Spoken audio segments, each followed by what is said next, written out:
ونسلم على رسوله الكريم اما بعد فاعوذ بالله من الشیطان الرجیم بسم اللہ الرحمن الرحیم ما كان محمد ابا احد من رجالكم ولكن رسول الله وخاتم النبيين آمنت بالله صدق الله العظيم إن الله وملائكته يصلون على النبي يا أيها الذين آمنوا صلوا عليه وسلموا تسليما الصلاة والسلام عليك يا سیدی یا رسول اللہ وعلی آلک وصحابک یا محبوب رب العالمین۔ اللہ رب العزت کی حمد و ثنا اس کے پیارے حبیب کمریا شب اسرا کے دولہ باعث ارض و سما والی عرب و عجم والی مدینہ صاحب معطر پسینہ سرور قلب و سینہ راحت قلب و جان جانے کائنات بلکہ جانے جہان کائنات حضرت محمد مصطفیٰ صلی اللہ علیہ وآلہ واصحابہ وبارک وسلم کی بارگاہ بے کس پناہ کے اندر ہدیہ درود و سلام عرض کرنے کے بعد نہایت ہی واجب و تعظیم علماء کرام ثنا خانان شیریں لسان ذی احتشام بزرگ و عزیز دوستو السلام علیکم ورحمۃ اللہ وبرکاتہ۔ آج کی پر نور محفل پاک بسلسلہ تحفظ ختم نبوت انعقاد پذیر ہے، جس میں جمعیت علماء پاکستان یہ وہ جماعت ہے جو شیر بے شائے اہل سنت پیکر غیرت و حمیت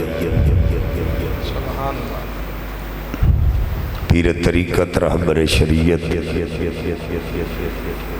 حضرت علامہ مولانا شاہ احمد نورانی صدیقی رحمۃ اللہ علیہ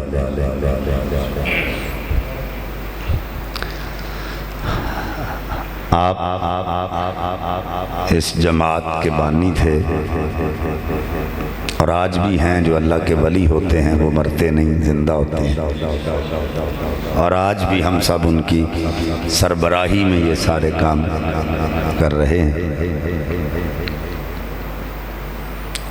اور انہی کے ساتھیوں میں سے علماء کرام جنہوں نے اس مشن کو آج تک جاری رکھا ہے، اور انشاءاللہ جب تک جان میں جان ہے یہ جاری رہے گا۔ میرے مسلک کا عظیم نام استاذ العلماء زینت العلماء شوکت اسلام حضرت علامہ مولانا غلام مصطفیٰ سلطانی صاحب دامت برکاتہم العالیہ، خطیب جامع مسجد حاضہ، آپ تشریف فرما ہیں اور آپ دیدار کر رہے ہیں، اور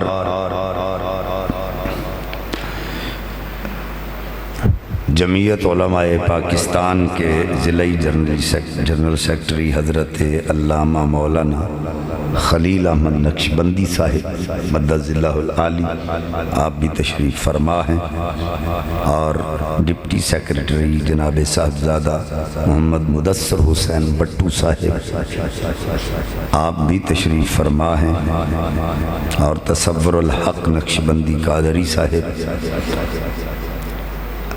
دامت برکاتہم العالیہ یہ نائب صدر ہیں، آپ بھی تشریف فرما ہیں، حضرت مولانا شوکت علی صاحب دامہ ظلہ آپ بھی تشریف فرما ہیں، اور سینئر نائب صدر حضرت علامہ قاری مختار احمد نقشبندی صاحب آپ بھی تشریف فرما ہیں، صوفی محمد یوسف صاحب کالے کی منڈی سے، محمد انور مغل صاحب، اور خصوصاً اس مسجد کی انتظامیہ حاجی محمد عارف صاحب، حاجی محمد ادریس مغل صاحب، اور چودھری بشیر احمد صاحب، حاجی محمد شوکت صاحب، اور دیگر جتنے بھی معاونین آج کی اس محفل پاک میں شریک ہیں، سب مبارکباد کے مستحق ہیں کہ جنہوں نے آج کی اس پر نور محفل پاک کو سجایا ہے۔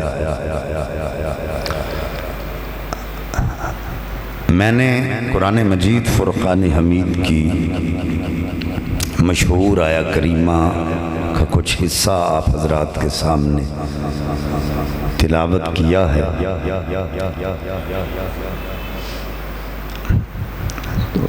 اس پر استنباط کرنے کی کوشش کروں گا۔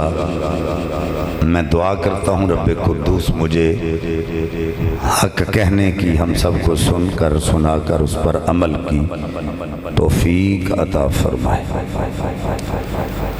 یہ جو مسئلہ ہے یہ سمجھنے والا ہے، اس میں اگر شعر نہ بھی پڑھا جائے، ترنم نہ بھی لگے تو یہ کوئی ضروری نہیں ہے۔ میں نے اسی لیے اردو میں تقریر شروع کی ہے کہ یہ مسئلہ سمجھنے والا ہے ختم نبوت کا۔ بعض اوقات ہم جب مسئلہ ختم نبوت پہ بحث کرتے ہیں تو جو اس میں آیت کریمہ کے حوالے سے ختم نبوت کا استنباط ہے اس کو چھوڑ دیتے ہیں اور مرزا قادیانی کی طرف چل پڑتے ہیں، اس نے یہ کیا تھا وہ کیا تھا۔ پہلے نفس مسئلہ کی جو سمجھ ہے وہ آنی چاہیے، اصل میں مسئلہ کیا ہے۔ تو اگر آپ کی توجہ رہی تو میں کوشش کروں گا چند لمحات میں جو میرے نالج میں ہے آپ کے گوش گزار کرنے کی کوشش کروں۔ میرے مسلک کے علماء بیٹھے ہیں، میں تو علماء کی کہ قدموں کی خاک جیسا بھی نہیں ہوں، ان کے سائے میں بیٹھ کر میں نے چند باتیں عرض کرنی ہیں۔ حضرت کا حکم ہوا تو میں نے حکم کی تعمیل کی ہے، ورنہ اتنا دقیق موضوع مجھ جیسا کام علم کیسے بیان کر سکتا ہے کہ حوالے سے بہت زیادہ علم اور تحقیق کی ضرورت ہوتی ہے۔ رب کائنات نے ارشاد فرمایا، اب توجہ میری طرف ہو جائے، ما کان محمد ابا احد من رجالکم۔ اللہ کا قرآن یہ فرما رہا ہے کہ محمد صلی اللہ علیہ وآلہ وسلم تم بالغ مردوں میں سے کسی کے باپ نہیں۔ توجہ ہوئی ہے؟ ولیکن رسول اللہ، مگر اللہ کے رسول ہیں، وخاتم النبیین، اور آپ پر نبوت ختم فرما دی۔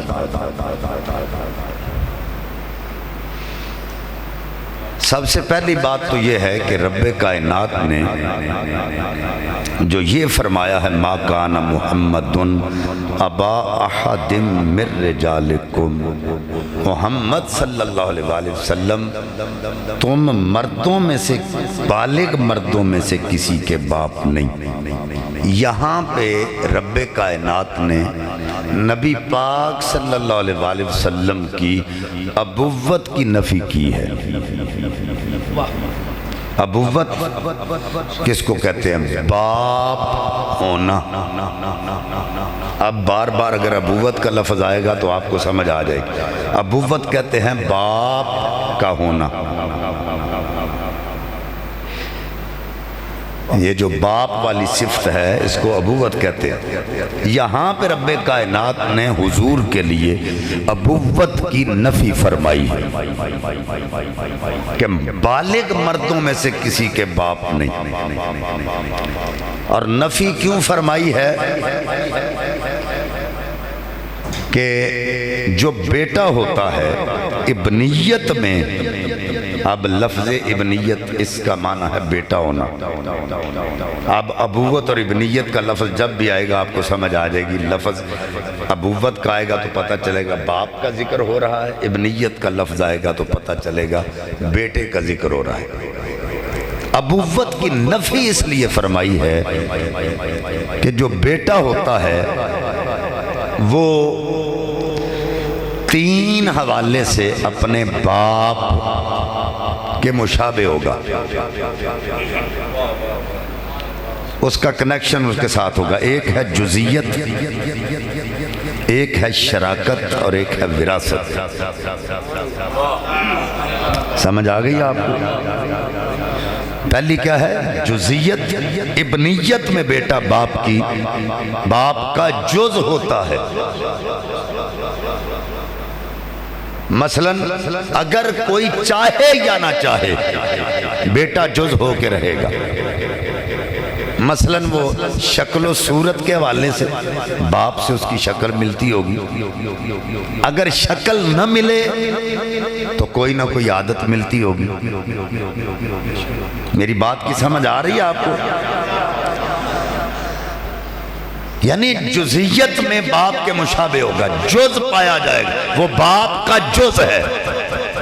یہ جزئیت اس میں پائی جائے گی کہ یا تو وہ باپ کا ہم شکل ہوگا یا شکل اس پہ جائے گی، یا وہ کسی عادت میں اپنے باپ جیسا ہوگا، اس میں کوئی باپ والی عادت پائی جائے گی، یا سخاوت میں باپ جیسا ہوگا۔ اگر باپ سخی ہے تو اس جز سے بیٹا بھی سخی ہوگا۔ تو اگر کوئی چاہے یا نہ چاہے بیٹا باپ کا جز ہوگا۔ دوسرا ہے شراکت، یعنی شریک ہونا۔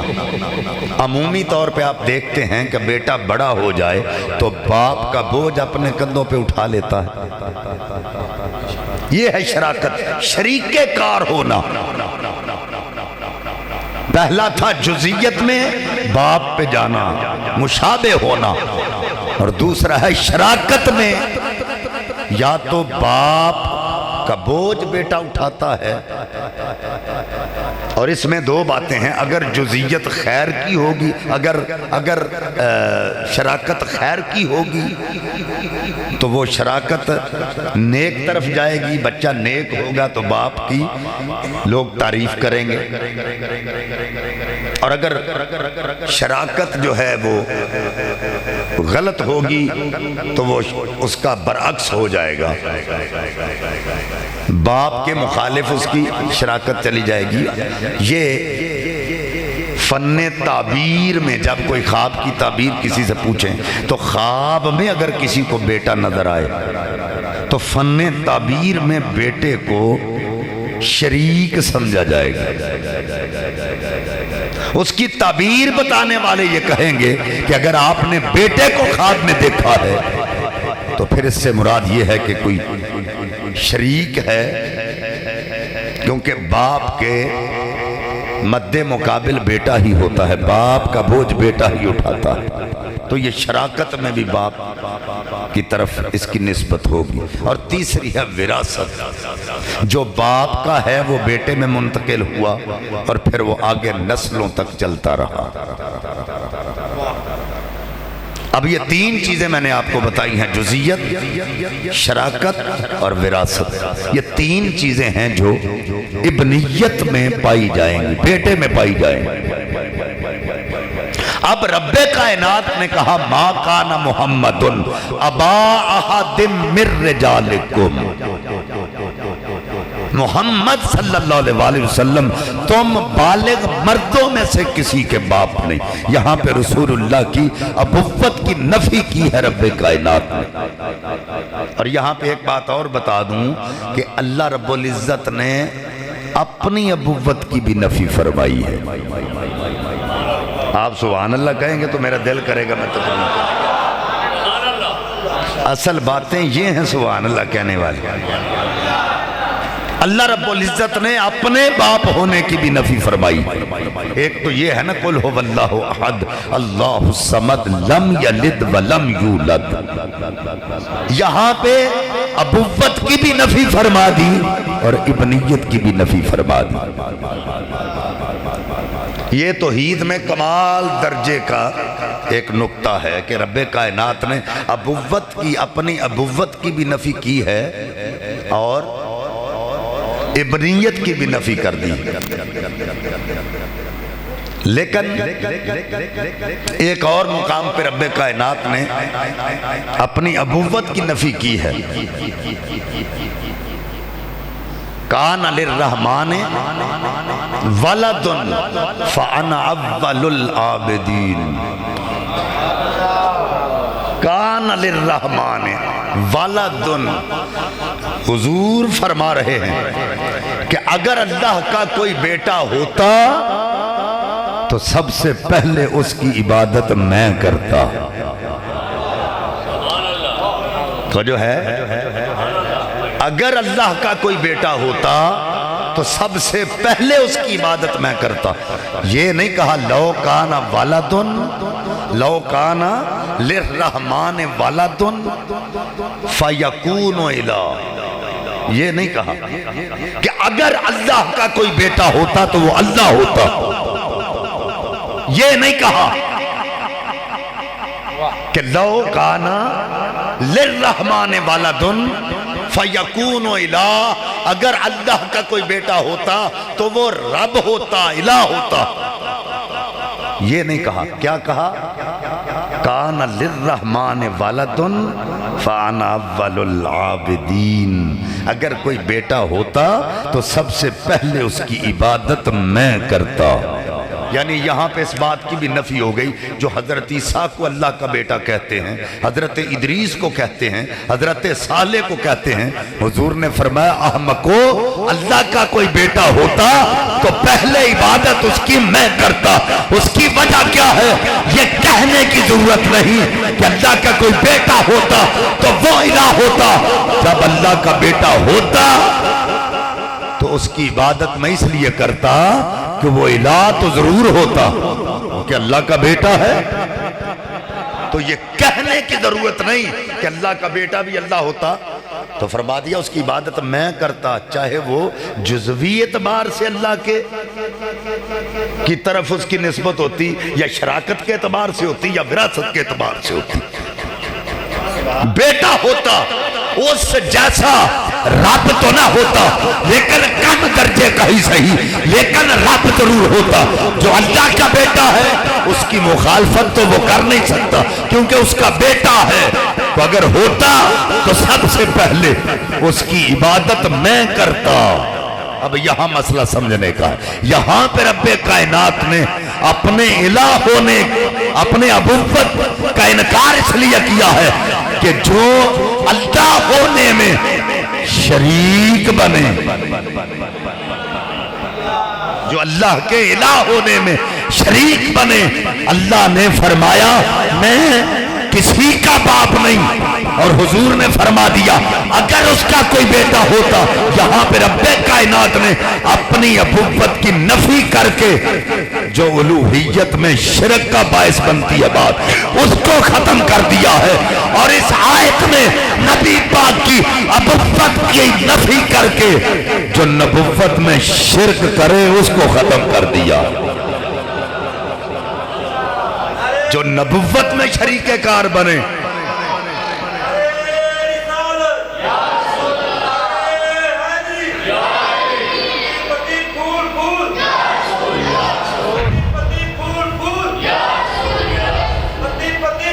یا رسول۔ اب بات کی سمجھ آ گئی ہے؟ رب کائنات نے اپنی ابوت کی نفی اس لیے کی ہے کہ کوئی اللہ کا شریک نہ ہو،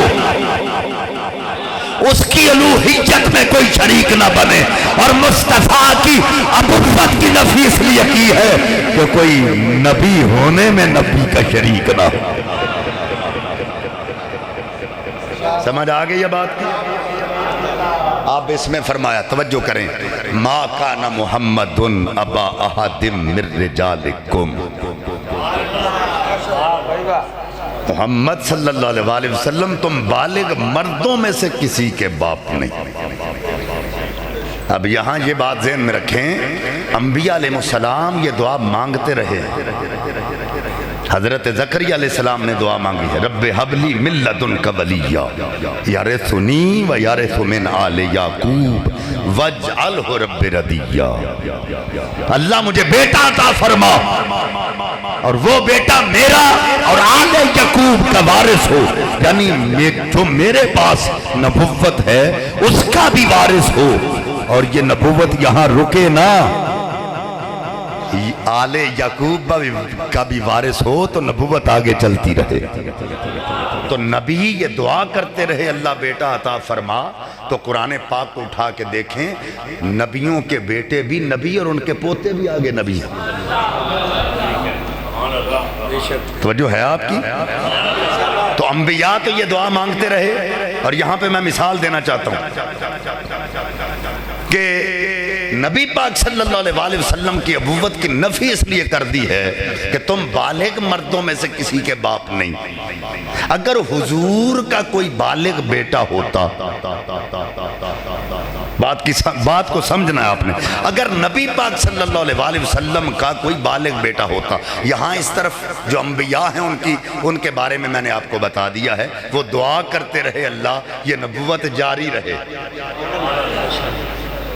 اور یہاں اگر نبی پاک کا بالغ بیٹا ہوتا تو اس کو نبوت ملتی، تو ختم نبوت جو خاتم النبیین کا لفظ اللہ نے فرمایا اس پر حرف آتا۔ اگر جوان بیٹا ہوتا تو نبوت نہ ملتی، تو یہ جزئی طور پہ دوسرے انبیاء حضور سے افضل ہو جاتے۔ توجہ ہے؟ جزوی اعتبار سے دوسرے انبیاء جو ہیں جن کے بیٹے بھی نبی اور ان کے پوتے بھی نبی، تو یوں مثال لے لیں کہ قیامت کے دن جہاں ابراہیم کھڑے ہیں ان کے بیٹے ہیں، آگے ان کے پوتے ہیں، تو یہ نبوت ہوتی، ادھر حضور کھڑے ہیں ان کا جوان بیٹا پاس کھڑا ہے اور اس کو نبوت نہیں ملی، تو جزوی طور پہ یہ جو ہیں یہ حضور سے افضل ہو جائیں، اللہ نے یہ گوارا نہیں کیا، رب کائنات نے یہ گوارا نہیں کیا۔ اللہ کیا چاہتا ہے؟ اللہ یہ چاہتا ہے کہ میرے مصطفیٰ جیسا بھی کوئی نہ ہو، اس کے بعد بھی کوئی نہ ہو۔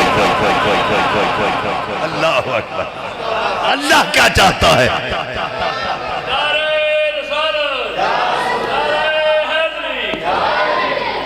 اللہ یہ چاہتا ہے کہ میرے نبی جیسا بھی کوئی نہ ہو، اور یہ بھی چاہتا ہے اس کے بعد بھی کوئی نہ ہو، اور یہ نہیں چاہتا کہ کوئی جزئی فضیلت لے جائے، بیٹا جوان ہوتا نبوت نہ ملتی تو یہ جزوی اعتبار سے نبی افضل ہو جاتے، اللہ کو یہ گوارا نہیں، اللہ یہ چاہتا ہے اکرم بھی مصطفیٰ رہے، خاتم بھی مصطفیٰ رہے،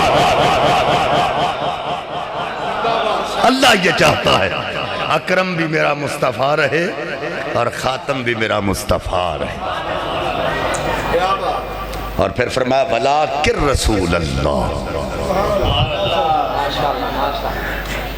یہ لیکن جو ہے یہ استدراک کے لیے آیا ہے، علماء بیٹھے ہیں، میں ان کے قدموں کو ہاتھ لگا کے عرض کرنا چاہتا ہوں، یہ لیکن اس وقت آتا ہے جب پہلے جملے میں شبہ پیدا ہو، پھر لیکن آتا ہے۔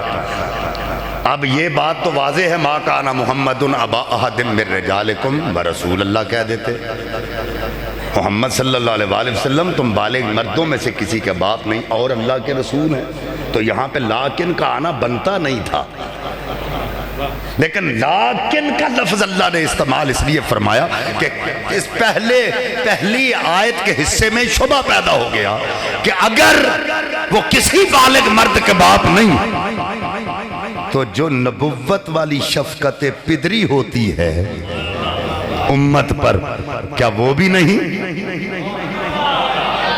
اللہ اکبر، آپ کو بات کی سمجھ نہیں آئی۔ تو جب رب نے یہ کہہ دیا تم بالغ مردوں میں سے یہ کسی کے باپ نہیں، تو ہر بندے کے ذہن میں یہ شبہ آئے گا کہ اگر یہ کسی بالغ مرد کے باپ نہیں تو پھر جو شفقت پدری رسول میں ہوتی ہے امت کے لیے نبی میں ہوتی ہے وہ بھی نہ ہوئی۔ تو اللہ نے لیکن کا لفظ استعمال کر کے یہ فرما دیا ولیکن رسول اللہ، بلکہ اللہ کے رسول ہیں۔ فرمایا لوگوں ہزاروں کروڑوں باپ ایک طرف، ان کا پیار اور محبت ایک طرف، لیکن رسول جتنی محبت اپنی امت سے کرتا ہے کوئی کر ہی نہیں سکتا۔ کروڑوں مرد ایک طرف، کروڑوں باپ اور ماؤں کی شفقت اولاد پر ایک طرف، لیکن وہ کروڑوں مرد بھی مل کر رسول اللہ کی اس شفقت کو نہیں پہنچتے جو امت کے ساتھ حضور فرماتے۔ تو یہ بھی بتا دیا کہ شفقت پدری نہیں گئی، رسول ہیں۔ رسول ہونے میں وہ جو محبت ہے امت سے، جو شفقت پدری والا جو وہ منصب ہے وہ حضور کے پاس ہے۔ اب یہاں ایک اور بات عرض کرنا چاہتا ہوں، صرف یہاں پہ بات کو ختم نہیں کیا، فرمایا وخاتم النبیین، تو یہاں ہونا چاہیے تھا ولیکن رسول اللہ وخاتم الرسل، بنتا تو یہ تھا کہ اللہ کہتا لیکن بلکہ یہ اللہ کے رسول ہیں اور ان پر رسالت ختم کر دی، ہونا تو یہ چاہیے تھا۔ لیکن یہاں پہ میں ایک مثال دینا چاہتا ہوں، خاتم النبیین کیوں کہا اور ولیکن رسول اللہ کیوں کہا، ولیکن نبی اللہ کیوں نہیں کہا کہ نبی ہیں اللہ کے اور ان پر نبوت ختم کی ہے۔ رسول اس لیے کہا، اگر نبی کہتا تو لوگوں کے ذہنوں میں یہ ہوتا پتہ نہیں رسول ہیں کہ نہیں، حضور پتہ نہیں رسول ہیں کہ نہیں۔ میں یہاں پہ ایک مثال دینا چاہتا ہوں، میں کہتا ہوں حضرت علامہ استاذ العلماء حضرت علامہ مولانا غلام مصطفیٰ سلطانی صاحب بہت ہی بڑے عالم ہیں، تو جب ذہن میں یہ آئے گا نا یہ بہت بڑے عالم ہیں تو انسان تو ہے ہی، بھئی انسان ہیں تو عالم ہیں، انسان ہیں تو ولی ہیں، انسان ہیں تو شفقت رکھتے ہیں، شفقت کرتے ہیں، تو انسان ہونا پہلے پایا جائے گا، اگلی صفت بعد میں پائی جائے گی۔ پہلے انسان ہیں، عالم بعد میں، یعنی عالم ہیں تو انسان ہیں، لیکن کئی انسان ایسے ہیں جو عالم نہیں ہوتے،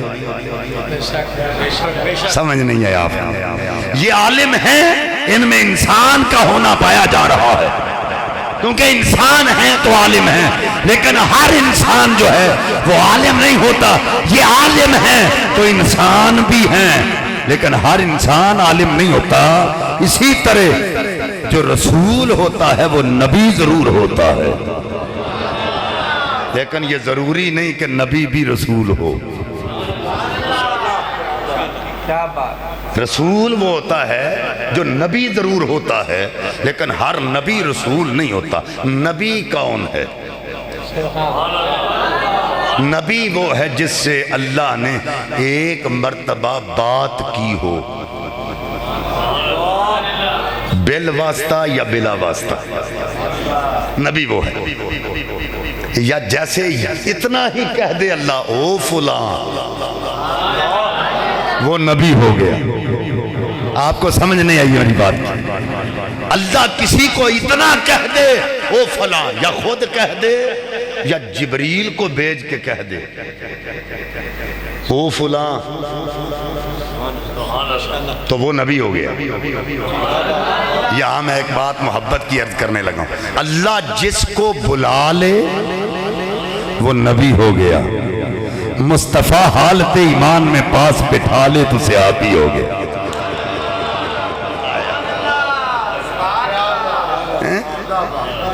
بات کی سمجھ آ گئی ہے؟ رب جس کو ایک مرتبہ بلا لے وہ نبی ہے. حالت ایمان میں مصطفیٰ کسی کو پاس بٹھا لے وہ نبی ہے، وہ صحابی ہے. تو مرتبہ صحابیت اس سے ملتا ہے کہ مصطفیٰ حالت ایمان میں اس کو پاس بٹھا لیں یا ایک جھلک دکھا دیں تو وہ صحابی ہے. اور اللہ جس کو ایک مرتبہ بلا لے وہ نبی ہے. اللہ اکبر. یہاں پہ بات عرض کرنے چاہتا ہوں، نبی وہ ہے جسے اللہ بلا لے. اور یہاں پہ جملے دینا لگا ہوں. اللہ نے فرمایا محبوب تجھ سے پہلے کئیوں کو بلایا کرتا تھا. ہائے ہائے، تم سے پہلے کئی سو کو بلایا ہے، بڑوں بڑوں کو بلایا ہے، لیکن محبوب جب سے تجھے بلایا ہے ہم نے سب کو بلانا چھوڑ دیا. جب سے تیرے ساتھ بات کی ہے کسی اور کو بلایا ہی نہیں. جب سے تجھے بلایا ہے کسی اور کو نہیں بلایا. محبوب جب سے تیرے ساتھ بات ہوئی ہے کسی اور سے ہم بات کرتے ہی نہیں، اور جو تیرے بعد آئے گا ہم اس کو منہ ہی نہیں لگاتے.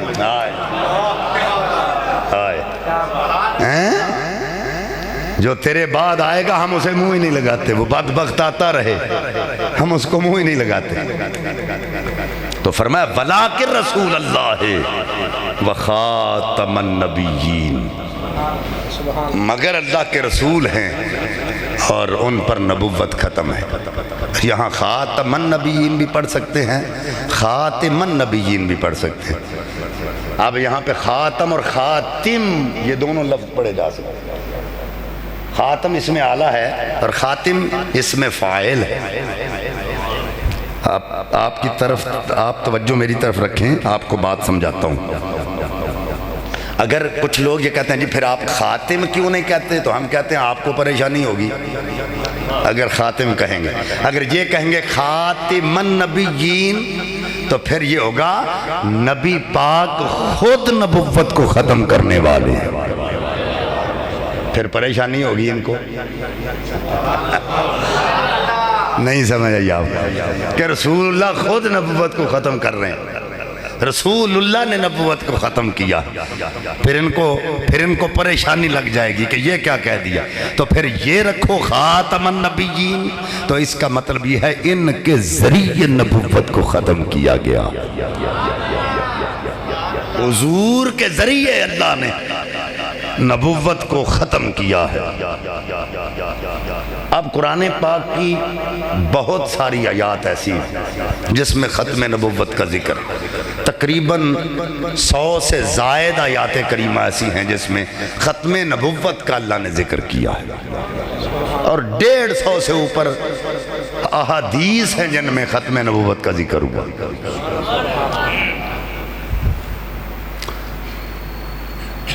جیسے کہ ہم سورہ فاتحہ شریف پڑھتے ہیں، اہدنا الصراط المستقیم، اے اللہ ہمیں سیدھے راستے پہ چلا.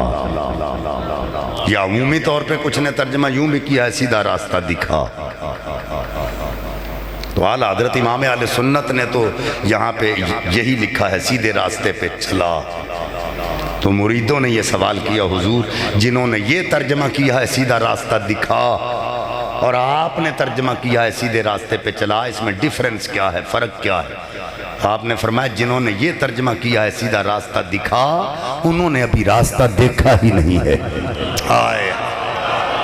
انہوں نے ابھی راستہ دیکھا ہی نہیں. اور ہم یہ کہتے ہیں سیدھے راستے پہ چلا، راستہ ہم نے دیکھا ہے، صرف رہنمائی کی ضرورت ہے. رہنمائی کی ضرورت. اور رہنمائی کیا ہے؟ تفسیر ابن عباس، اور ابن عباس پہلے مفسر قرآن ہیں. ان سے حضرت امام حسن بصری رضی اللہ تعالیٰ عنہ نے، اور ان سے حضرت امام حاکم نے اس کو نقل کیا ہے اہدنا الصراط المستقیم، صراط مستقیم کیا ہے؟ مَصِّرَاطِ المستقیم، صراط مستقیم کیا ہے؟ فرمایا صراط مستقیم ہوا محمد الرسول اللہ صلی اللہ علیہ وسلم۔ فرمایا صراط مستقیم محمد مصطفیٰ کی ذات ہے۔ صراط مستقیم محمد مصطفیٰ کی ذات ہے۔ اب جب ذات مصطفیٰ سیدھا راستہ ہے تو ہم یہ کہتے ہیں مولا جو ان کے پیچھے چلنے والے ہیں ہم ان کے پیچھے چلنے والے ہیں، جو ان سے ناراض کرنے والا ہے ان سے ہمارا کوئی تعلق نہیں ہے۔ پتہ یہ چلا کہ جب صراط مستقیم مصطفیٰ کی ذات ہے تو اب ان کے بعد کسی راستے کو دیکھنے کی ضرورت ہی نہیں۔ جب صراط مستقیم رسول اللہ کی ذات ہے اب ان کے بعد ہمیں کوئی راستہ دیکھنے کی ضرورت ہی نہیں۔ ان صراطی مستقیما، محبوب بے شک تیری بارگاہ صراط مستقیم ہے۔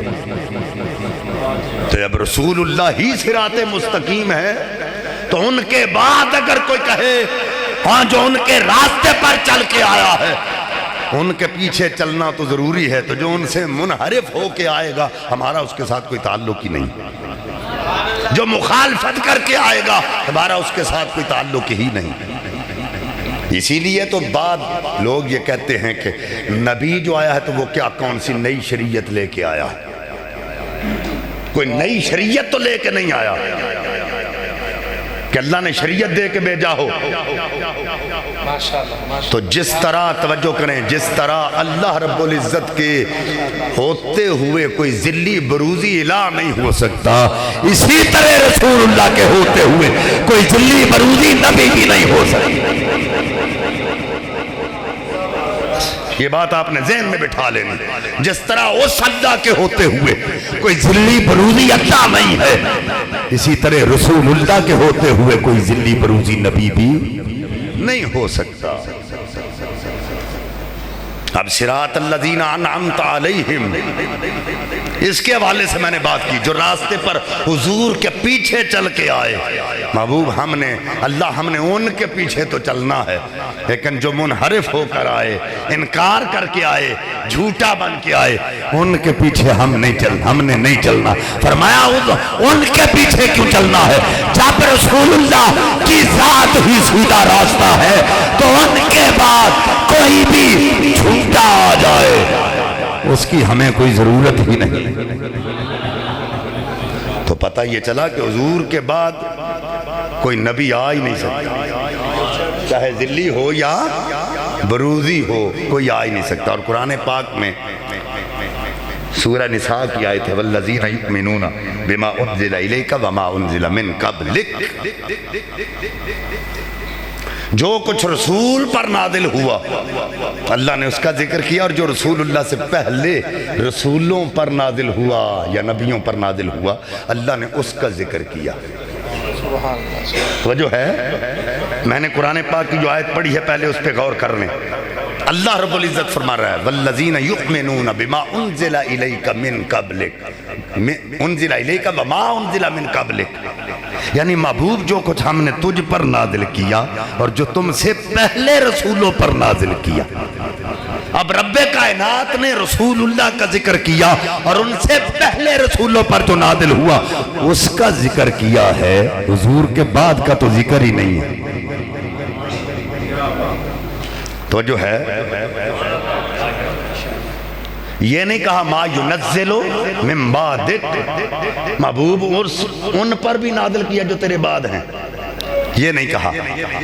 فرمایا وما انزل من قبلک۔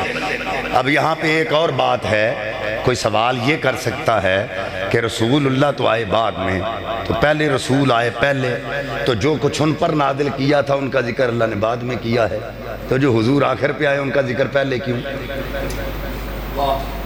والذین یؤمنون بما انزل الیک وما انزل من قبلک، تو جو پہلے آئے ہیں ان کا ذکر پہلے ہونا چاہیے تھا اور جو بعد میں آئے ان کا ذکر بعد میں ہونا چاہیے تھا۔ تو اللہ یہ بتا رہا ہے کہ آئے تو بعد میں ہیں لیکن سب سے افضل ہیں اس لیے پہلے ذکر کیا۔ آئے تو بعد میں ہیں لیکن رسولوں میں سب سے اعلیٰ ہیں، افضل ہیں، اس لیے ذکر پہلے کیا ہے، دوسروں کا ذکر بعد میں کیا ہے۔ تو اب کائنات میں تو کوئی شخص ایسا نہیں کہ جو اس آیت کے حوالے سے یہ بیان کرے کہ رسول اللہ کے بعد بھی کسی نبی کا ذکر کیا ہے، یا کسی کے بارے میں یہ اللہ تعالیٰ نے بعد کا ذکر کر کے بتایا ہو، تو ان پر بھی وحی کی ہے۔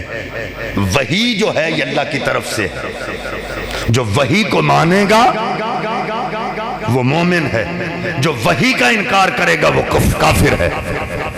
اور جو یہ کہے مصطفیٰ کے ہوتے ہوئے وحی آتی رہی، رسولوں کے ہوتے ہوئے وحی آتی رہی، لیکن بعد میں وحی کا سلسلہ منقطع ہو گیا۔ حضرات اگر کوئی بعد میں آ کے یہ کہے مجھ پر وحی آتی ہے تو وہ بکواس کرتا ہے، کیونکہ رب کائنات نے وہ دروازہ ہی بند کر دیا ہے۔ فرمایا محبوب تجھ پر وحی کی تھی، تجھ کے بعد تو تیرے بعد ہم نے کسی کو بلایا ہی نہیں، نہ کسی پر وحی گئی، وحی بھی نازل نہیں کی، وحی بھی نہیں کی، اور تیرے بعد کسی کو بلایا بھی نہیں۔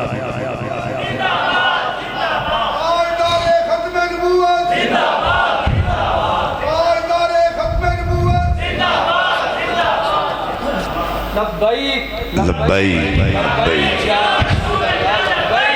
لبیک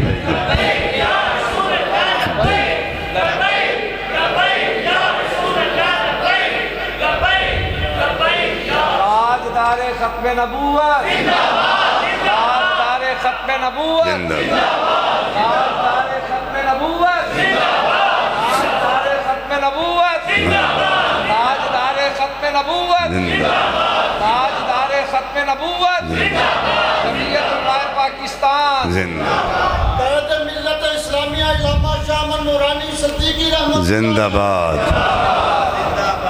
توجہ ہے، تو رب کائنات نے ماں باپ کا ذکر نہیں کیا، ہاں یہ کہا ہے نوح کے بعد۔ توجہ ہے، نوح کے بعد نبی آئے ہیں، نوح کے بعد کا ذکر کیا ہے، مصطفیٰ کے بعد کا ذکر نہیں کیا۔ نبی پاک صلی اللہ علیہ وسلم کی نبوت کے بعد کسی کے آنے کا ذکر نہیں کیا۔ پہلے انبیاء کے بعد آنے کا ذکر اللہ نے کیا ہے، لیکن جب حضور کی باری آئی تو من قبلک کا لفظ ہے، قبلکم کا لفظ ہے، بعدکم کا لفظ نہیں ہے۔ توجہ، ایک اور مقام پہ رب کائنات نے ارشاد فرمایا وَلَقَدِ اسْتُهْزِئَ بِرُسُلٍ مِّن قَبْلِكَ، محبوب جو تجھ سے پہلے رسول آتے ہیں لوگ ان کا مذاق کرتے رہے، ان کا مذاق اڑاتے رہے، تو یہاں پہ بھی قبلک کا لفظ، آپ نے صرف قبلک کو یاد رکھنا ہے کہ مصطفیٰ کے بعد اللہ نے کسی کو ذکر نہیں کیا، پہلوں کا ذکر کیا۔ اس سے مراد یہ ہے کہ بعد کا ذکر نہ کرنا اس بات کی دلیل ہے کہ مصطفیٰ کے بعد کوئی نبی آ ہی نہیں سکتا، اس لیے اللہ ذکر کیوں کرے؟ اللہ نے تو دروازہ ہی بند کر دیا، اس لیے بات کا ذکر نہیں ہو سکتا، اب بات کا ذکر نہیں ہو سکتا۔ اور ایک مقام پہ فرمایا تاللہ لقد ارسلنا من رسل من قبلک، اللہ نے قسم اٹھا کے کہا مجھے قسم ہے میری ربوبیت کی، جو ہے ربوبیت کی قسم ہے کہ ہم نے محبوب جن کو رسالت دی ہے تو جسے پہلے دی ہے، بعد میں نہیں، بعد میں کسی کو رسول نہیں بنایا۔ اللہ کی قسم ہے، اللہ نے قسم اٹھا کے فرما دیا اللہ کی قسم ہے تجھ سے پہلے جن جن کو نبوت و رسالت دینی تھی دے دی، اب تیرے بعد کسی کو نہ نبوت ملے گی نہ رسالت ملے گی۔ تو کوئی ذلی بروزی بھی حضور کے بعد نہیں آ سکتا، جو کوئی مرضی دعویٰ کرتا رہے وہ جھوٹا ہے، وہ دجال ہے۔ اور میرے آقا کریم صلی اللہ علیہ وسلم کا فرمان بھی ہے کہ میری امت سے 300 دجال 300 کذاب نکلیں گے، جن میں نبوت کے دعوے بھی کرنے والے ہوں۔ تو جن جھوٹوں کا ذکر حضور نے اپنی حدیث میں فرمایا ہے، فرمایا وہ جتنے کے جتنے ہوں گے جو فتنے اٹھیں گے میرے بعد، وہ سارے کے سارے جھوٹے ہوں گے، چاہے نبوت کا دعویٰ کرنے والے ہوں چاہے خدا کا دعویٰ کرنے والے، ان میں سچا کوئی نہیں ہوگا، سب جھوٹے ہوں گے۔ تو یہ حدیث المستدرک حاکم نے اس کو نقل کیا، حضور کا یہ فرمان ہے کہ میرے بعد جو بھی آ کے دعویٰ کرے نبی ہوں تو وہ جھوٹا ہے، کذاب ہے، کیونکہ جو 300 میرے بعد جو آئیں گے وہ جھوٹے، وہ کذاب، وہ سارے کے سارے نبوت کے دعوے بھی کریں گے، ان میں سے کئی خدائی دعوے بھی کریں گے، تو سب جھوٹے ہیں، ان میں سے کوئی سچا نہیں، کیونکہ مجھ پر نبوت کا دروازہ بند کر دیا۔ اور یہ بخاری و مسلم کے المتفق علیہ حدیث میں آپ کے سامنے عرض کرنا چاہتا ہوں، اس کے راوی حضرت عمر فاروق رضی اللہ تعالیٰ عنہ، کہ نبی پاک صلی اللہ علیہ وسلم نے ایک واقعہ لوگوں کے سامنے بیان کیا کہ اللہ ایک مکان بنایا گیا، خوبصورت مکان، اس کو تعمیر کیا گیا، اس کو آراستہ پیراستہ کیا گیا، اس کو خوبصورت ترین بنایا گیا، اور لوگ جب اس کو دیکھنے کے لیے آتے تو خوش ہوتے دیکھ کر، لیکن اس مکان میں سے یا اس کمرے میں سے ایک اینٹ جو تھی وہ نہیں لگی ہوئی تھی، باقی پورا کمرہ خوبصورت تھا، لیکن وہ ایک اینٹ جو تھی وہ اس کمرے میں معیوب نظر آتی تھی، جس سے کمرہ جو ہے وہ خوبصورت نظر نہیں آتا تھا۔ باقی تو تعریف کرتے لیکن کہتے اگر یہ اینٹ لگ جاتی تو کمرہ اور خوبصورت ہو جاتا۔ فرمایا رب کعبہ کی قسم ہے وہ اینٹ میں محمد ہوں، میں آ گیا، کمرہ مکمل ہوں، اب کسی اینٹ کی ضرورت ہی نہیں۔ جو منصب نبوت پر فائز تھے،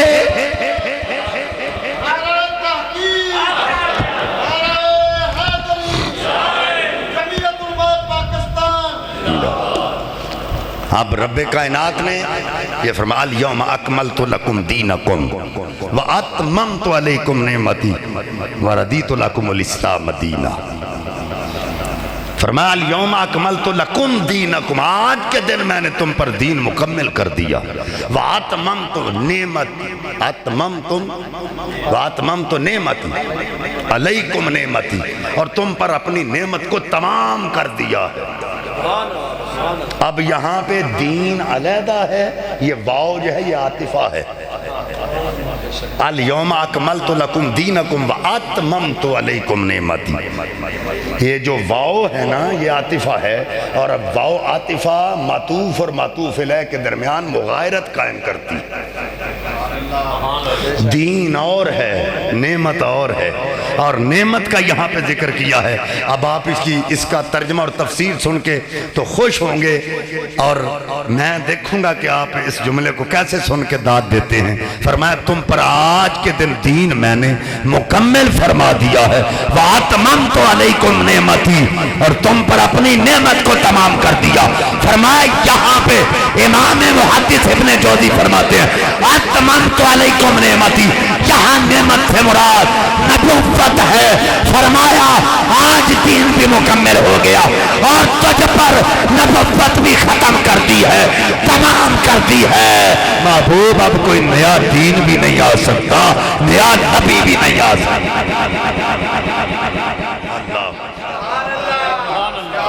نہ نیا دین آ سکتا ہے اور نہ ہی کوئی نیا نبی آ سکتا ہے۔ تو یہاں نعمت سے مراد نبوت ہے، ہم نے نعمت تمام کر دی، نبوت تمام کر دی، تجھے نبی بنا کے بھیجا، تیرے بعد اب کوئی نبی نہیں آئے گا، اور دین تجھ پر مکمل کر دیا ہے۔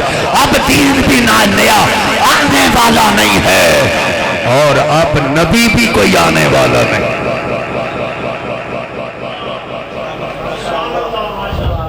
اب رب کائنات نے اپنے پیارے محبوب صلی اللہ علیہ وسلم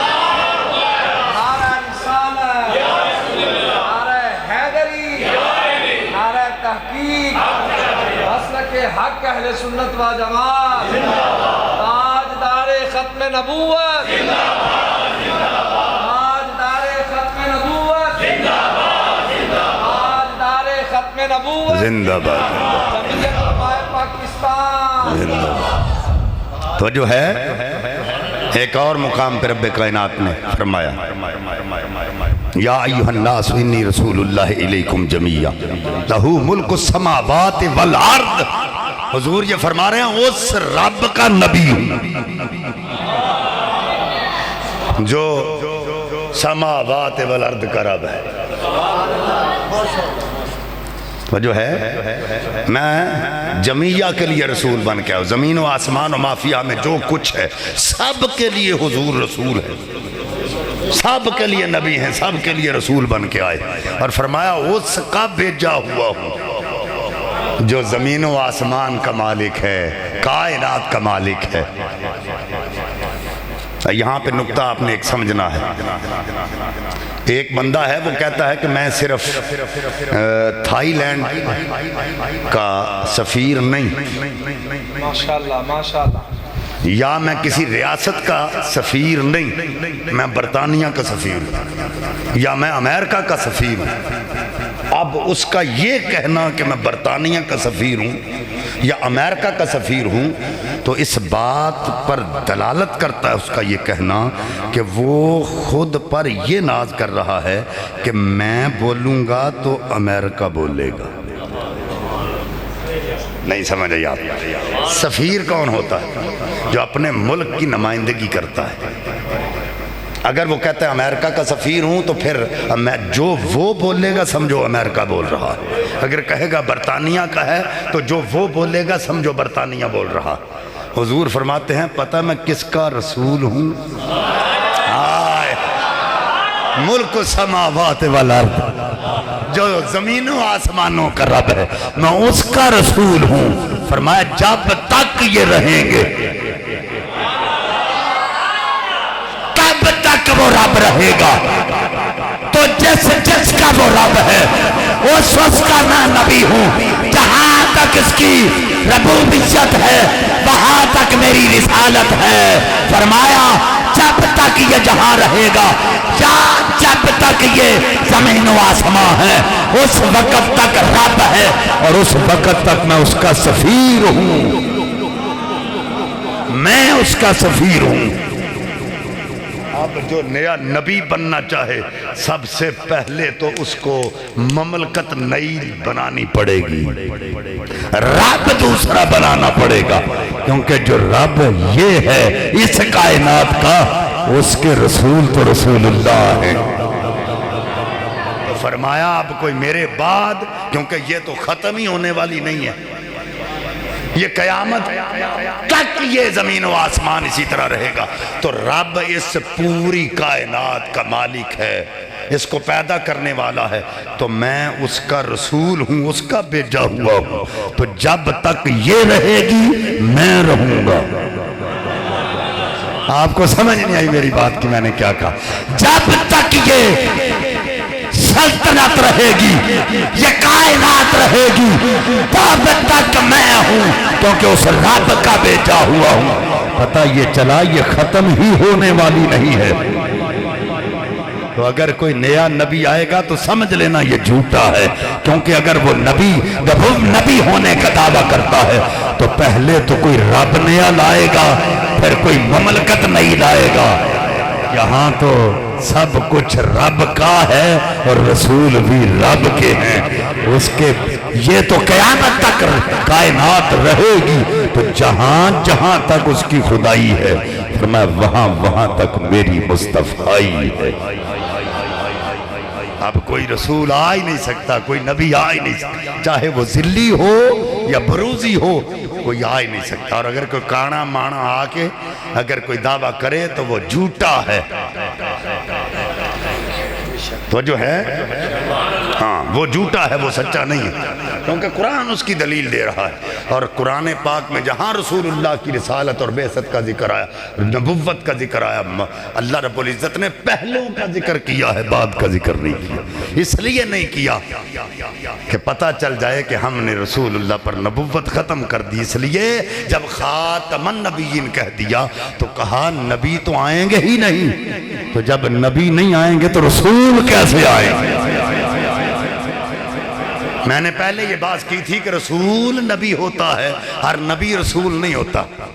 تو اگر خاتم الرسول کہتے تو پھر یہ ہوتا کہ رسول ختم ہو گئے، ان پر رسالت ختم ہے، تو نبی تو آتے رہیں گے. فرمایا نہیں، نبوت ہی ختم کر دی ہے. جب نبی نہیں آ سکتا تو رسول کیسے آ سکتا؟ جب حضور کے بعد نبی ہی کوئی نہیں آ سکتا تو حضور کے بعد رسول کیسے آ سکتا؟ تو یہ ابہام ہی اللہ نے ختم کر دی.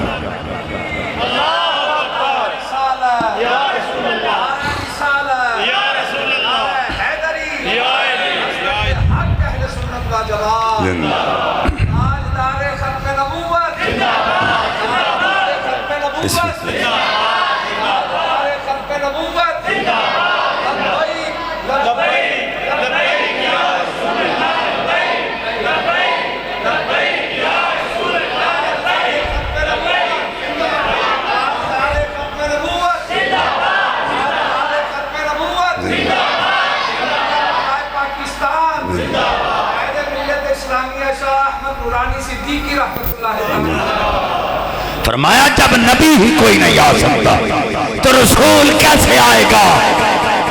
اگر کوئی آئے گا تو پاگل ہی ہوگا. ہے توجہ؟ وہ کوئی ڈاکٹر تھا، یہاں پہ میں ایک لطیفہ آپ کو سنانے لگوں. ڈاکٹر تھا، ڈاکٹر وہ پاگل خانے چلا گیا معائنہ کرنے کے لیے. تو ایک بندے سے اس نے پوچھا تم کون ہو؟ اس نے کہا جی میں تو نبی ہوں، ان کو لوگوں کو میں بتاتا ہوں میں اللہ کا نبی ہوں، اللہ نے مجھے نبی بنا کے بھیجا، یہ لوگ مجھے مانتے ہی نہیں، میں ان کو کہہ کہہ کے تھک گیا ہوں، یہ لوگ مجھے پاگل کہتے ہیں، یہ کہتے ہیں یہ پاگل ہو گیا، تو میں ان کو بتا رہا ہوں کہ میں نبی ہوں. تو ایک ساتھ کھڑا تھا، وہ کہتا ہے جناب ڈاکٹر صاحب یہ نبی کیسے ہو سکتا ہے، میں نے اس کو نبوت دی ہی نہیں. آپ کو سمجھ نہیں آئی میں نے کہا. وہ پاگل کہہ رہا تھا کہ میں کہہ رہا ہوں کہ میں نبی ہوں، تو یہ لوگ مجھے مذاق کرتے ہیں اور کہتے ہیں یہ پاگل ہے. تو دوسرا پاگل بول کے کہتا ہے ڈاکٹر صاحب اس کی باتوں میں نہ آئیں، میں نے اس کو نبوت دی ہی نہیں ہے، تو یہ نبی کیسے بن گیا؟ میں نے اس کو نبوت نہیں دی. اب وہ نبی بن بیٹھا، وہ خدا بن بیٹھا. تو فرمایا کوئی بعد میں آئے گا تو ایسے ہی ہوگا. نہیں سمجھ آئی آپ کو؟ ایسے ہی پاگل ہوگا. اور وہ تھا پاگل. نہیں سمجھ آئی آپ کو؟ وہ تھا پاگل. اس کی براہین قاطعہ کتاب کا مطالعہ کر کے دیکھیں.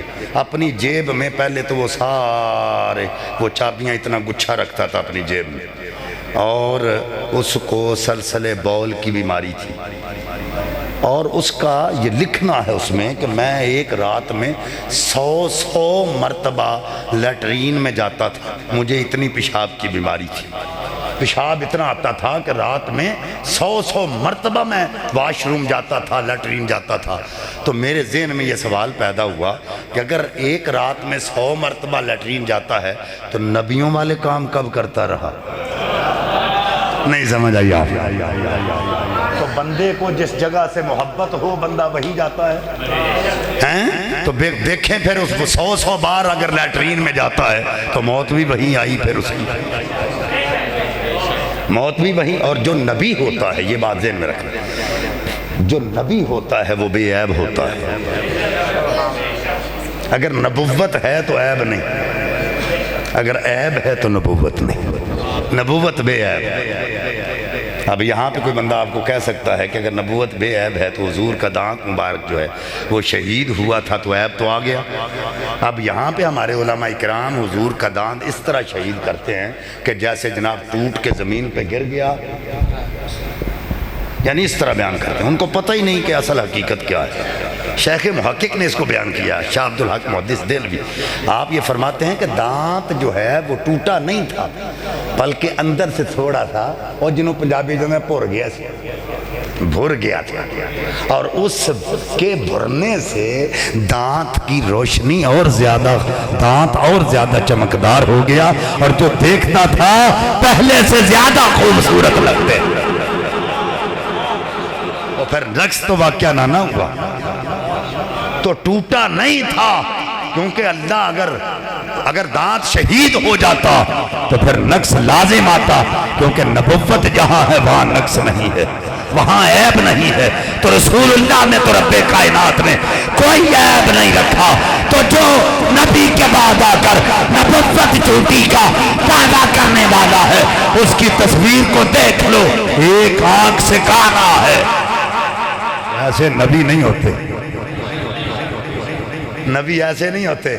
ایک دن جبریل سے کہنے لگے شاہ امم تو نے دیکھے ہیں جہاں، بتلاؤ تو کیسے ہیں ہم؟ کہنے لگے روح الامی اے محجبی تیری قسم، آفاقہ گردی دام میرے بتاں ورزی دام بسیار خدا دیدام، لیکن تو چیزیں دیگری آدم سے لے کر عیسیٰ تک بڑے بڑے دیکھے ہیں، لیکن مصطفیٰ آپ جیسا کوئی نہیں دیکھے۔ یہ حسن ہے مصطفیٰ کا، ایک طرف تو یہ ہے اور دوسری طرف دیکھ لیں ہیں کہاں راجہ پہنچ اور کہاں گنگو تیلی، مثال ہی نہیں ملتی۔ جو سکول میں کان پکڑ کر ماسٹر سے پیٹھ پہ چھڑیاں کھاتا ہو وہ نبی ہو سکتا ہے؟ نبی تو امی ہوتا ہے، جس کا دنیا میں کوئی استاد نہ ہو رب اسے تعلیم دے کے بھی۔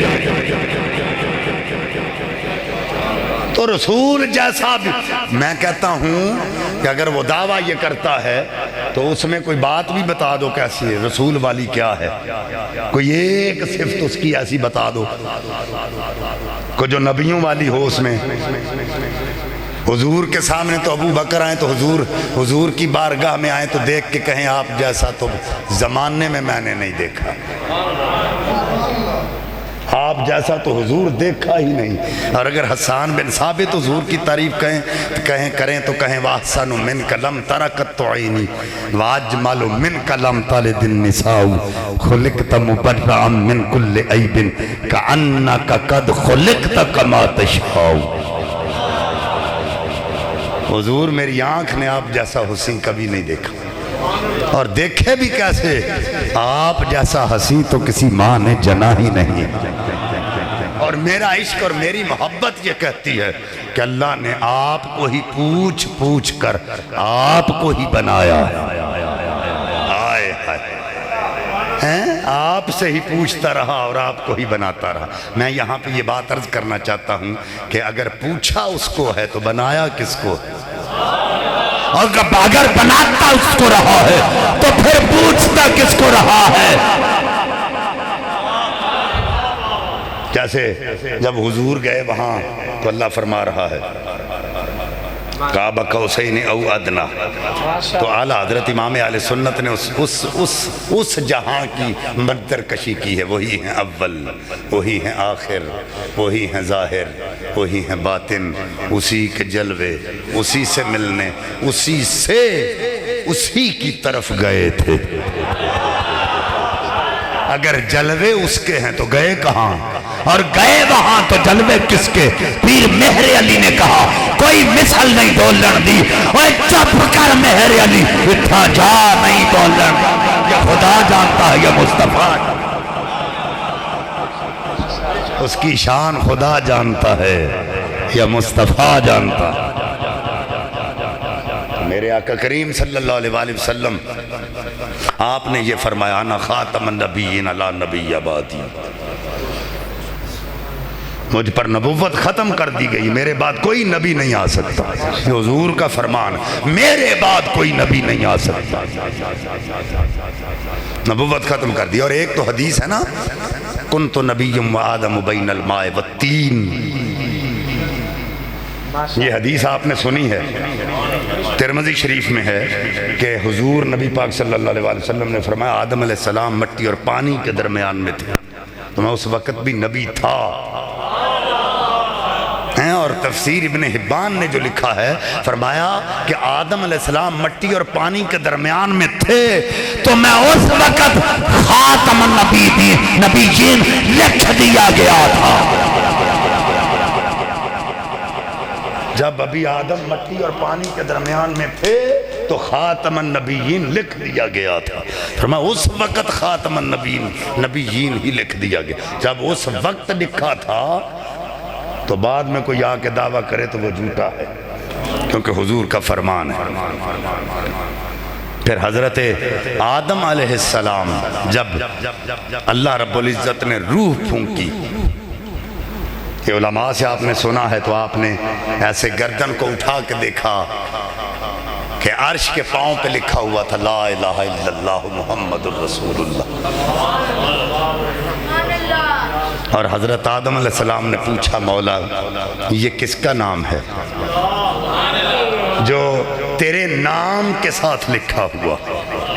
رب کائنات نے فرمایا آدم یہ میرا آخری نبی ہے جس کا نام محمد مصطفیٰ ہے، اور میں نے اس پر نبوت کا دروازہ بند کر دیا ہے، یہ آخری نبی ہے، اس کے بعد کوئی نبی نہیں آ سکتا، اس کے بعد کوئی نبی نہیں آ سکتا۔ تو جب عالم ارواح میں اللہ حضرت آدم کو یہ فرما رہا ہے کہ یہ آخری نبی ہے، اس کے بعد کوئی نبی نہیں آ سکتا، تو پھر کوئی بعد میں دعویٰ کرے تو وہ جھوٹا ہے۔ ترتیب کو سمجھ رہے ہیں آپ؟ مسئلے کی ترتیب کو سمجھ رہے ہیں نا؟ بعد میں کوئی دعویٰ کرے تو وہ، اب مجھے یہ بتائیں کہ جب قیامت کا منظر ہوگا، تقریر میری ختم ہونے کو ہے، قیامت کا منظر ہوگا، لوگ حضرت آدم علیہ السلام کے پاس جائیں گے، وہ جو ہے جو آج میں یہاں پہ ایک بات اور موضوع سے ہٹ کے عرض کرنا چاہتا ہوں، جو یہاں وسیلہ نہیں مانگتے ان سے پوچھو وہاں کیا لینے جاؤ گے؟ اگر وسیلہ یہاں جائز نہیں تو وہاں جائز ہوگا؟ بولو تو صحیح۔ اگر کسی کے پاس جہاں نہیں جایا جاتا کہتے ہو وسیلہ ہے ہی نہیں، تو پھر قیامت کے دن آدم کے پاس جاؤ گے تو وہ کہیں گے اذهبوا الی غیری۔ اب میں یہاں پہ ایک سوال کرنا چاہتا ہوں، آدم کے پاس کون بھیجے گا؟ یہ مسئلہ دیکھنے والا، آدم کے پاس امت کو، امتوں کو، لوگوں کو کون بھیجے گا؟ اللہ خود بھیجے گا، اللہ ان کے دل میں ڈالے گا آدم کے پاس جاؤ، خود لوگوں کے ذہنوں میں یہ ڈالے گا کہ تم آدم کے پاس جاؤ، لوگ آدم کے پاس جائیں گے، اپنی فریاد رکھیں گے تو کہیں گے اذهبوا الی غیری، کسی اور کے پاس چلے جاؤ۔ پھر وہ چلتے چلتے چلتے چلتے حضرت عیسیٰ علیہ السلام کے پاس آئیں گے، حضرت عیسیٰ علیہ السلام سے یہ کہیں گے کہ ہمارا کوئی پرسان حال نہیں، ہمارا کچھ کریں، تو حضرت عیسیٰ علیہ السلام یہ کہیں گے کہ میں اب تمہیں اس طرف بھیج رہا ہوں، آئے جو محشر کا دولہ ہے اس کی طرف بھیج رہا ہوں، جس کے آگے کوئی چیز دم نہیں مار سکتی، اس کی بارگاہ میں بھیج رہا ہوں، جو بول دے گا اللہ وہ کر دے گا، اور اللہ نے اس پر نبوت کو ختم کیا، اس کے بعد کوئی نبی نہیں آیا، وہ آخری نبی ہے، اور اللہ کو اس سے بڑا پیار ہے، اس کی طرف بھیجوں گا، جو اس کی طرف جائے گا وہ فلاح پائے گا، جنت حاصل کرے گا۔ تو جب وہ ادھر جائیں گے تو حضور کہہ رہے ہوں گے انا لہا انا لہا انا لہا، نور آنکھوں میں تو چہروں پہ اجالے ہوں گے، مصطفیٰ والوں کے انداز نرالے ہوں گے، حشر کے دن اعمال جو کالے ہوں گے، سب کے سب تیری رحمت کے حوالے ہوں گے، اور پوچھا دوزخ نے کہ یا رب تیرے مجرم ہے، کہا ذات حق بولی محمد نے سنبھالے ہوں گے، ذات حق بولی محمد نے سنبھالے ہوں گے۔ گناہگار جو محشر میں فریاد کریں گے آیا ہوں سرکار کہیں گے، سر سجدے میں ہوگا، کھل جائیں گی زلفیں، پھر امت کی بخشش کا اصرار کریں گے، سنا دو یہ مجدہ سنا دو، ہوگا وہی ہوگا جو یار کہیں گے، یہ قہر و غضب میرا تیرے دشمن کے لیے ہے، تیرے چاہنے والوں سے تو ہم پیار کرتے ہیں، محبوب جو تجھ سے پیار کرتے ہم ان سے پیار کریں۔ تو پتہ یہ چلا کہ حضرت عیسیٰ علیہ السلام عالم ارواح میں یہ کہہ رہے، قیامت کے دن یہ کہہ رہے، بلکہ قیامت کے بعد کا یہ منظر، پھر ان پر نبوت اللہ نے ختم کر دی تھی، ان کے بعد کوئی نبی نہیں آیا، اور جو وہ کہیں گے اللہ وہی کرے گا۔ تو حضور کہہ رہے ہوں گے میرے پاس آؤ، میرے پاس انا لہا میرے پاس آؤ. تو جب امت وہاں جائے گی، ہمارا تو یہ عقیدہ اور ایمان ہے. یہ جو میثاق والی آیت آپ نے قرآن پاک میں پڑھی ہے، وَإِذَا أَخَذَ اللَّهُ مِيثَاقَ النَّبِيِّينَ لَمَا آتَيْتُكُم مِّن كِتَابٍ وَحِكْمَةٍ، اللہ نے وعدہ لیا. اور یہ جو ثم جاءکم ہے نا، ثم بعدیت کے لیے آتا ہے. اور پھر جب تمہارے بعد میرا رسول آئے، جو تم لے کے آئے اس کی تصدیق کرے، جو کچھ لے کے آئے اس کی تصدیق کرے گا، تمہارے بعد آئے گا. تو جو ہے ان رسولوں سے عہد، یہ حضور نبی پاک صلی اللہ علیہ وسلم کے لیے وہ عہد لے رہا ہے رسولوں سے. محبوب کیا تمہیں یاد نہیں جب ہم نے رسولوں سے عہد لیا تھا، جب عہد لیا تھا کہ اگر تمہارے بعد میرا رسول آ جائے، ثم جاءکم رسول مصدق لما معکم، جو تم لے کے آئے اس کی تصدیق کرے. اب میں یہاں پہ یہ بات عرض کرنا چاہتا ہوں کہ نبی پاک صلی اللہ علیہ وسلم آپ کے بارے میں نبیوں سے عہد لیا، تو جو نبی وہاں تھے جنہوں نے اقرار کیا تھا کہ ہم لَتُؤْمِنُنَّ بِهِ وَلَتَنْصُرُنَّ، جنہوں نے کہا قَالُوا أَقْرَرْنَا، ہم اقرار کرتے ہیں کہ ہم اس کی مدد بھی کریں گے، اس پر ایمان بھی لائیں گے. تو جو نبی وہاں تھے انہوں نے نبوت مصطفیٰ کا اقرار بھی کیا اور نصرت مصطفیٰ کا اقرار بھی کیا. جو وہاں موجود تھے، سمجھ آ گئی ہے، جو عالم ارواح میں موجود تھے انہوں نے اقرار کیا کہ ہم ایمان بھی لائیں گے، نصرت بھی کریں گے. اور اللہ فرما رہا ہے تمہارے بعد آئے گا. اور اب جو کوئی نبی کے بعد آ کر یہ کہے تو وہ خود یہ بتا رہا ہے کہ میں وہاں نہیں تھا. نہیں سمجھ آئی، یہ اس بات کی آپ کو سمجھ نہیں آئی. جو نبی عالم ارواح میں تھے جن سے عہد لیا جا رہا تھا کہ یہ میرا رسول تمہارے بعد آئے گا اور تم اس کا ساتھ بھی دینا، اس کی نبوت کا اقرار بھی کرو اور اس کی مدد بھی کرنا. تو جنہوں نے اقرار کیا تھا، جو اس وقت موجود تھے، انہوں نے اقرار کیا. تو جو نبی پاک صلی اللہ علیہ وسلم کے بعد آئے، اب رب تو کہہ رہا ہے تمہارے بعد وہ آئے گا. اور اب کوئی رسول اللہ کے بعد آئے تو پھر وہ خود بتا رہا ہے کہ میرا ان کے ساتھ کوئی تعلق نہیں ہے جن سے اللہ نے اس کی نبوت اور اس کے ساتھ مدد کا وعدہ کیا. تو وہ خود کو جھوٹا خود ثابت کر رہا. تو جو آج اس کا دعویٰ اور اس کا دم بھرتے ہیں، ہم اہل سنت و جماعت ہیں، ہمارے اسلاف نے ہمیں یہ درس دیا. بلکہ میں شاہ ولی اللہ محدث دہلوی کو پڑھنے لگا ہوں. آپ یہ کہتے ہیں رات کو خواب میں حضور مجھے دیدار کرایا آقا علیہ السلام نے، اور مجھے فرمایا کہ جب کوئی میرا امتی کسی مرضی سے سلام کرتا ہے تو مجھے تکلیف ہوتی ہے. حالانکہ وہ رسول کیا ہے؟ لَقَدْ جَاءَكُمْ رَسُولٌ مِّنْ أَنفُسِكُمْ عَزِيزٌ عَلَيْهِ مَا عَنِتُّمْ حَرِيصٌ عَلَيْكُمْ بِالْمُؤْمِنِينَ رَءُوفٌ رَحِيمٌ.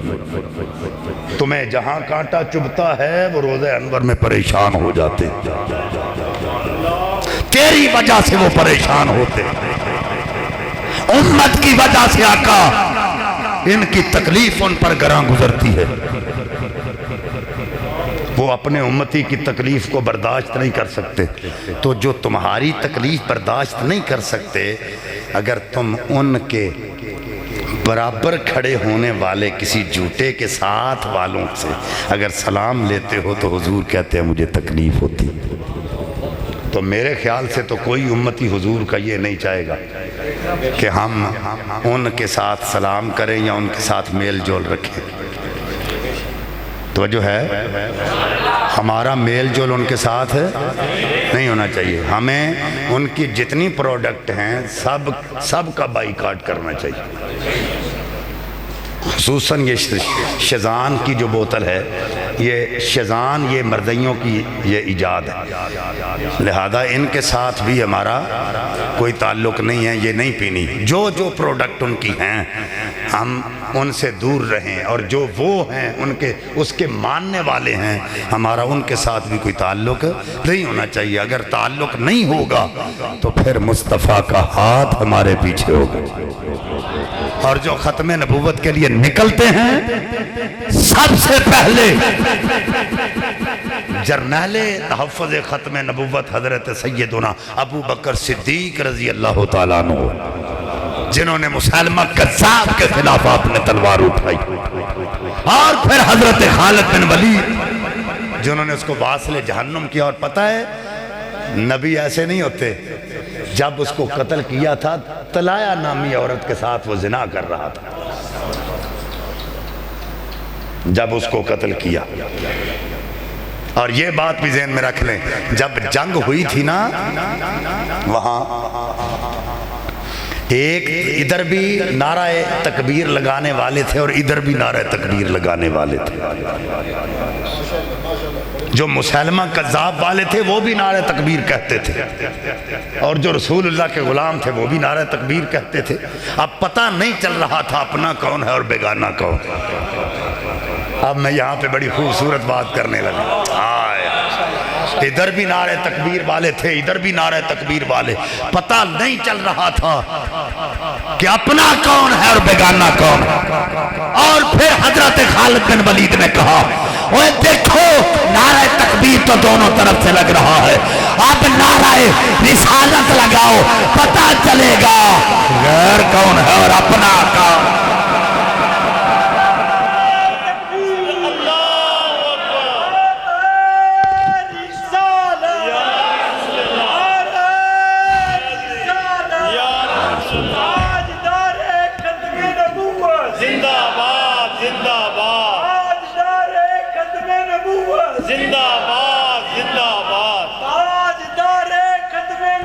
زندہ باد پتہ یہ چلا ان کی جنگ کے دوران بھی، اگر پتہ چلا ہے اپنا کون ہے تو رسول اللہ کے نعرے سے پتہ چلا رسالت والے کون ہیں، نعرہ رسالت والے یا رسول اللہ کہنے والے کون۔ اور آج بھی اگر فرق کرنا ہو نا اپنے اور بیگانے کا فرق کرنا ہو تو نعرہ رسالت لگایا کر، تمہیں پتہ چل جائے گا اپنا کون ہے اور بیگانہ کون۔ لوگ ہمیں آج کہتے ہیں یا رسول اللہ کہتے ہو، تو کس کو پتہ چلے گا اتنے رسول ہیں، 313 رسول ہیں، وہ تو پریشان ہو جائیں گے کس کو آواز دی۔ یا رسول اللہ کہتے ہو، جب پکارتے ہو ندا دیتے ہو تو کسی کو کیا پتہ چلے گا اتنے رسول ہیں، وہ سارے پریشان ہو جائیں گے کس کو آواز دی۔ آپ اتنے لوگ بیٹھے ہیں یہاں پہ، تو ایک بچہ آئے دروازے میں کھڑا ہو کے کہے ابا جی کار آیا تو انہوں امی ساتھ دی، تو جیڑا ابا ہوئے گا نا وہ دی آواز تو پچھان لینا ہے۔ تسی میں دسو ہاں کوئی وہ بندہ آن کے ہونا قبلہ صاحب بیٹھے نے تے بچہ آن کے اتھو آواز مارے کوئی ابا جی ذرا کار آیا جی یا انہاں آیا جی تو سارے اٹھ کے ٹر جو گے، تسی ابے نہیں، پر نہیں جیڑا ہے وہی جائے گا۔ نہیں سمجھ آئی تو وہ جیڑا ہے وہی جائے گا۔ جدو اسی آنے نا یا رسول اللہ حضور میں پتہ چل جاندہ ہے میرا ہی امتی، حضور کو پتہ چل جاتا ہے یہ میرا امتی ہے، یہ مجھے پکار رہا، یہ مجھے ندا دے رہا۔ یا رسول اللہ انظر حالنا، یا حبیب اللہ اسما قالا، اننا فی بحر ہم مغرق خذ یدی ساحلنا اشکالنا۔ ہاں اشکالنا نہیں، اشکال شکل کی جمع ہے، اشکال مشکل کی جمع ہے، ٹھیک ہے۔ تو ہمارا جینا مرنا حضور نبی پاک صاحب الاولاق صلی اللہ علیہ وسلم کی محبت، زندگی بھی حضور کی محبت دل میں رکھ کے، جینا بھی اور مرنا بھی حضور کی محبت دل میں لے کے۔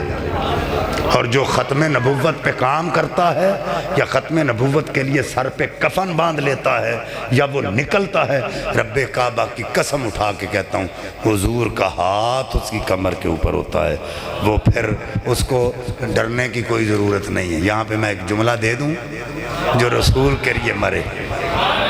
ہم لاہور جاتے ہیں نا، لاہور نہیں بڑی مہربانی، تھوڑی مہربانی، میں بڑی دور جانا ہے پھر صحیح کسے ویلے، ہاں جی بڑی مہربانی، کیونکہ ہوں میرا وہ ٹیمپو نہیں نا، اگر وہ ہویا تو پھر دوسرا سی، ہوں میں تقریر ساری اردو چ کی، پنجابی چ ہونی ہی نہیں۔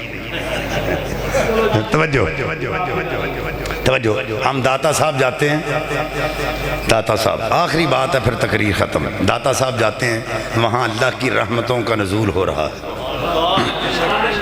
وہاں قرآن پاک کی تلاوت ہو رہی ہے، وہاں نفل پڑھے جا رہے ہیں، جوگ در جوگ لوگ آ رہے ہیں۔ آپ یہ سوچیں گے یہاں پہ لوگوں کی بمبار کیوں ہے، یہاں لوگ نفل کیوں پڑھ رہے ہیں، قرآن پاک کی تلاوت کیوں کر رہے ہیں، ساری رات یہ دربار کھلا رہتا ہے، اس کی وجہ کیا ہے؟ ہزاروں آ رہے ہیں، لاکھوں جا رہے ہیں، اس کی کیا وجہ ہے؟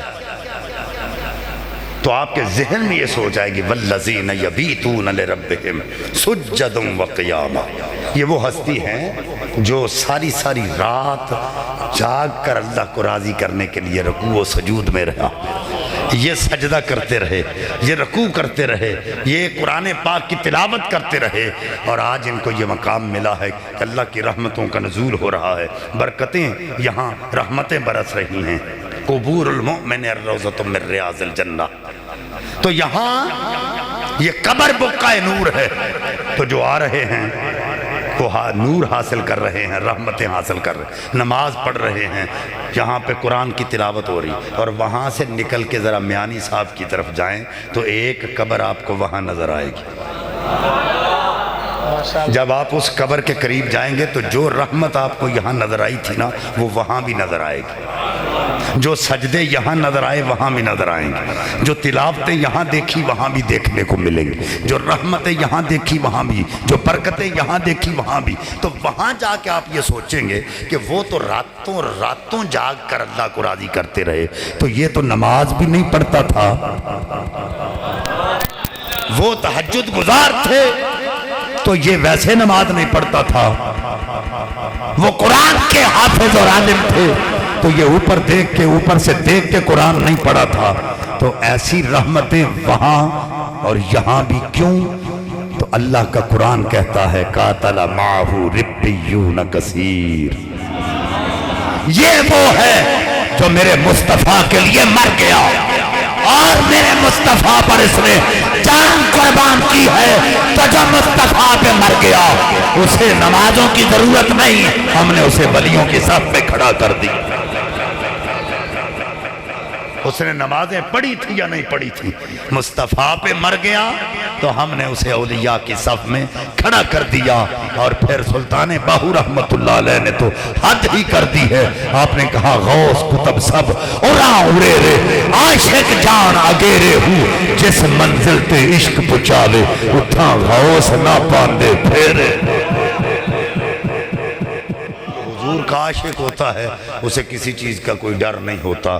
اللہ تعالی ہمیں ختم نبوت پر قائم رہنے کی اور اس پر عمل کی توفیق عطا فرمائے، اس کا تحفظ کرنے کی توفیق عطا فرمائے۔ وآخر دعوایا ان الحمدللہ رب العالمین۔